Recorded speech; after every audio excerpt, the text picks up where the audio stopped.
We'd originally intended for this video to go out a few weeks ago, but with the chaos of the holidays and then the chaos of CES, it got pushed back a bit, but it worked out since there's some new things to talk about. Anyway, as the channel's resident Tesla owner, Nikki has decided to throw me to the wolves.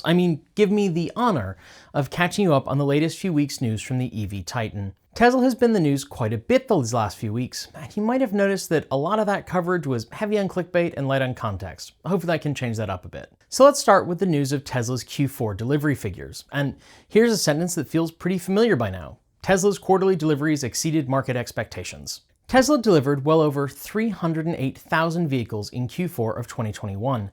96% of those deliveries were Model 3 and Model Y.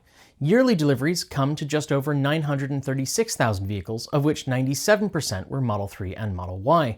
The larger, more premium Model S and Model X account for under 4% of Tesla deliveries over the course of the year.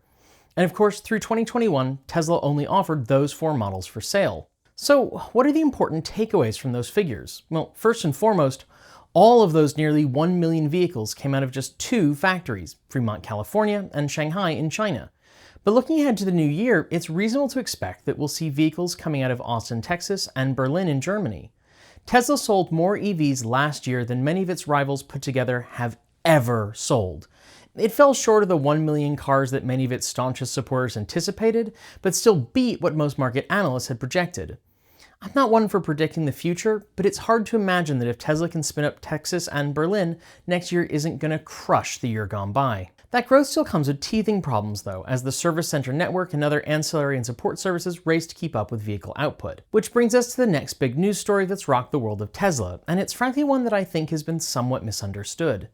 Tesla has issued two massive voluntary safety recall campaigns. The first is to replace the backup camera wiring for over 350,000 of its Model 3 and an unknown number of Model S cars, which have a design flaw that can lead to the backup camera wiring being damaged by repeated opening and closing of the trunk. In the scheme of things, this isn't an epically big failure. This is the sort of thing that takes time to develop as an issue, and as oversights go, in my opinion, it's pretty minor. Repairing it will be annoying and costly to the company simply due to how widespread the problem is, but every automaker has recalls. At the same time, a recall of over 100,000 Model S sedans is a bit more worrying. In those vehicles, a problem with the front latch could cause the front to open while the car is in motion, which could dangerously obstruct a driver's view of the road. My understanding, though I could be mistaken, is that like the backup camera issue, the Model S front failure comes about through repeated opening and closing, one of those things that really, I suppose, takes time to become apparent. Many news outlets have reported this as Tesla recalls almost as many cars as it delivered in 2021, and first off, that's not all that accurate given what we know of the company's 2021 delivery figures. Second off, most cars get recalled during their lifetime on the road. That's pretty normal. While Tesla has certainly transitioned out of startup to become a mainstream automaker, its recalls don't seem to be particularly excessive in the scheme of the auto industry, though it's not standing out on top in that regard either. I've seen Tesla skeptics online compare the combined recall campaigns to that of the Chevy Bolt for its battery fires, and that is honestly ridiculous in terms of how costly the remedy will be, and arguably in terms of how dangerous the issue in question is, particularly in the case of backup camera failures.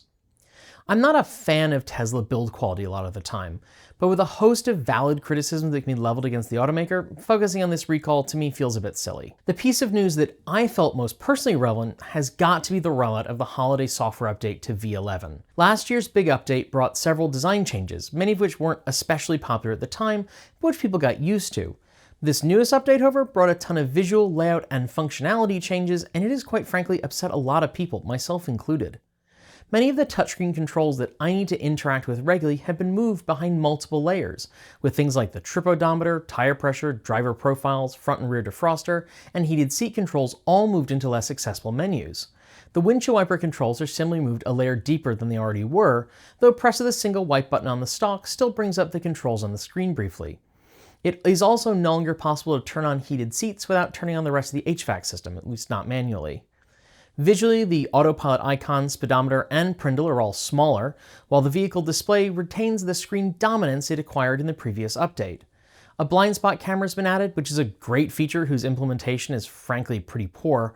On our older Model 3, the strobe of the indicator washes out the blind spot camera in low light, and for drivers of right-hand drive cars, having one's hand on the indicator stalk blocks the view of the blind spot camera.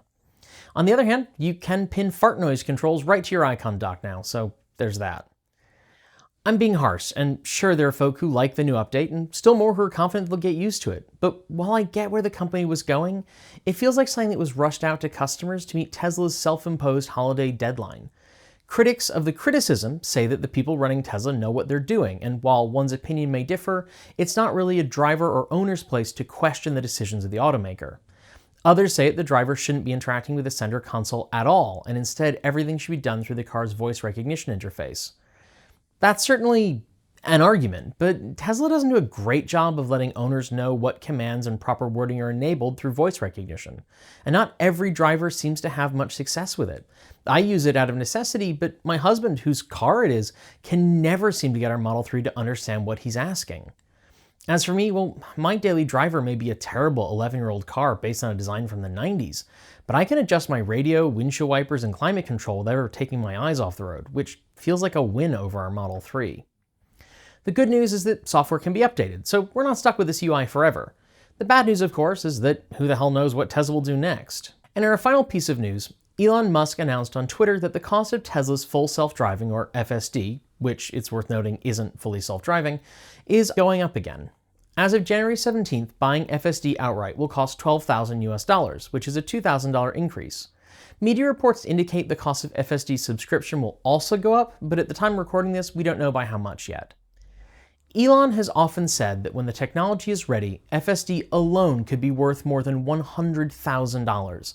So this increase is seen by many fans of the brand, and of the man, as very much still getting into FSD when it's quote-unquote cheap.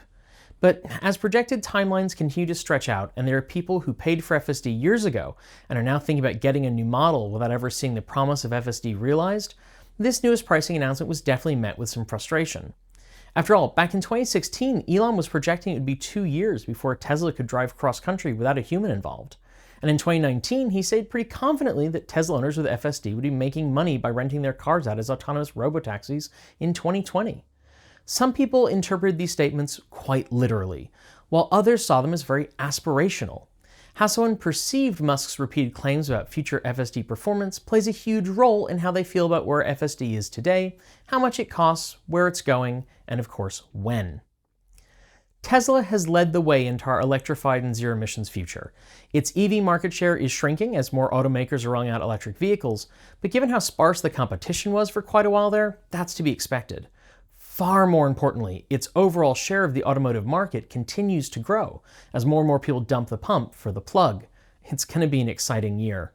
That's it for today. If you liked the video, be sure to give it a thumbs up, and don't forget to leave your thoughts below or in our free to join Discord chat room. There's a link in the video description. If you haven't already, make sure you subscribe to this channel and our other channel, Transfer Evolve Take 2, for longer takes.